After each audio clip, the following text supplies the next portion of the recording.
Hola, ¿qué tal? Et bienvenue sur la chaîne des personnes qui souhaitent avoir un style de vie beaucoup plus sain.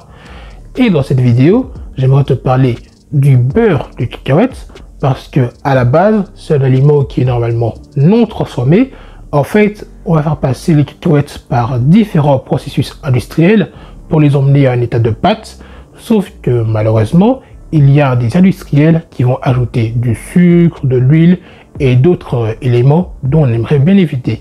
C'est la raison pour laquelle, dans cette vidéo, j'aimerais t'aider à distinguer le bon beurre de cacahuète et ses bienfaits, mais également le mauvais beurre de cacahuète que tu devrais éviter.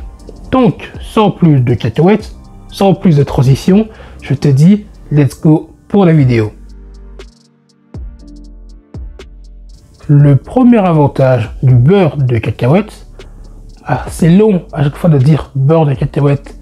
Je ne sais pas si c'est une façon plus courte de le dire. Je sais qu'en anglais ils disent butternut, mais je suis pas sûr que vous allez comprendre. Donc on va faire avec, hein, écoute. Donc le premier avantage du beurre de cacahuète, c'est qu'il contient les trois principaux macronutriments. Donc dans le premier temps, il va contenir des glucides, qui, je le rappelle, est la principale source d'énergie de notre corps, d'autant plus que dans 100 g de beurre de cacahuète, tu peux retrouver jusqu'à 22 g de glucides, ce qui représente à peu près 14% de ses calories. Ensuite, tu peux également retrouver des protéines, et pas qu'un peu, puisque 100 g de beurre de cacahuète, ça contient jusqu'à 22,5 g de protéines, ce qui représente également un peu plus de 14% de ses calories. Sans oublier les lipides, mais ça je vais t'en parler beaucoup plus en détail maintenant. Le deuxième avantage du beurre de cacahuète, c'est que c'est également une super source de bonne graisse. C'est la raison pour laquelle dans le beurre de cacahuète, tu peux retrouver des acides gras bénéfiques pour la santé, tels que l'acide oléique, qui a été démontré qu'il pouvait potentiellement améliorer la sensibilité à l'insuline.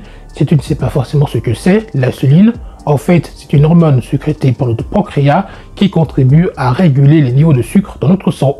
D'ailleurs, dans le beurre de cacahuète, tu peux également retrouver des acides gras oméga 3 qui sont bénéfiques pour la santé du cœur, du cerveau et permettent également de réduire l'inflammation. Après, attention, parce que le beurre de cacahuète, c'est quand même assez calorique. 100 g de beurre de cacahuète, ça contient à peu près 537 calories, plus ou moins comme ça. Donc, en quantité modérée, le beurre de cacahuète, c'est très bon, mais il ne faut pas en abuser. Le troisième avantage du butternut, du beurre de cacahuète, c'est qu'il contient également pas mal de nutriments. Par exemple, dans le beurre de cacahuète, tu peux retrouver de la vitamine E, et pas qu'un peu, parce que 60% de sa composition est constituée de vitamine E, si je peux dire ça comme ça. Et si tu ne sais pas forcément ce que c'est, la vitamine E, en fait, c'est un antioxydant, ce qui veut dire qu'il permet de lutter contre les radicaux libres, qui sont des fichues molécules instables qui peuvent endommager nos cellules.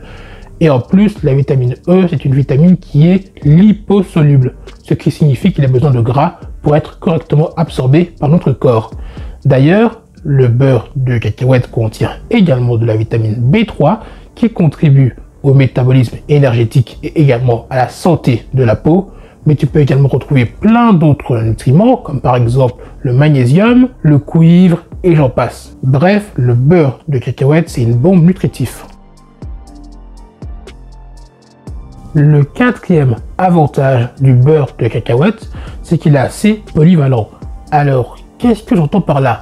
En fait, ce que je veux dire, c'est que ce qui est plutôt cool avec le beurre de cacahuète, c'est que tu peux faire plein de recettes avec. Comme par exemple, certaines recettes de petit déjeuner.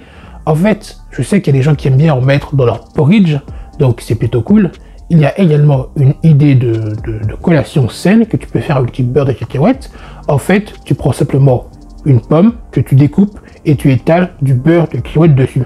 Comme ça devient un peu plus simple de consommer des fruits tout en se faisant plaisir. Et sans évidemment se sentir privé. Le cinquième avantage du beurre de cacahuète, c'est que si tu souhaites prendre de la masse, si tu souhaites prendre du poids sainement, ça peut être une idée d'aliment assez intéressant. Parce que le beurre de cacahuète, j'arrive pas à le prononcer, ça m'énerve. Parce que le butternut, comme tu as pu le constater, ça contient pas mal de bienfaits pour la santé. Après, en excès, certes, c'est pas l'idéal, mais si tu arrives à trouver le juste milieu, et ben dans ta prise de masse, dans ta prise de poids saine, le beurre de cacahuète peut être un atout plutôt intéressant. Ok, maintenant que tu connais les bienfaits principaux du beurre de cacahuète, eh ben, il faut savoir comment distinguer le bon beurre de cacahuète et le mauvais beurre de cacahuète. Alors, pas de surprise, encore une fois, si tu veux savoir les distinguer, ce sera surtout une question d'étiquette. Les étiquettes qu'on met derrière les emballages, parce qu'ils sont assez détaillés, tout est écrit en français, si tu habites dans un pays francophone, et si tu n'habites pas dans un pays francophone, il sera écrit dans ta langue, donc t'inquiète pas.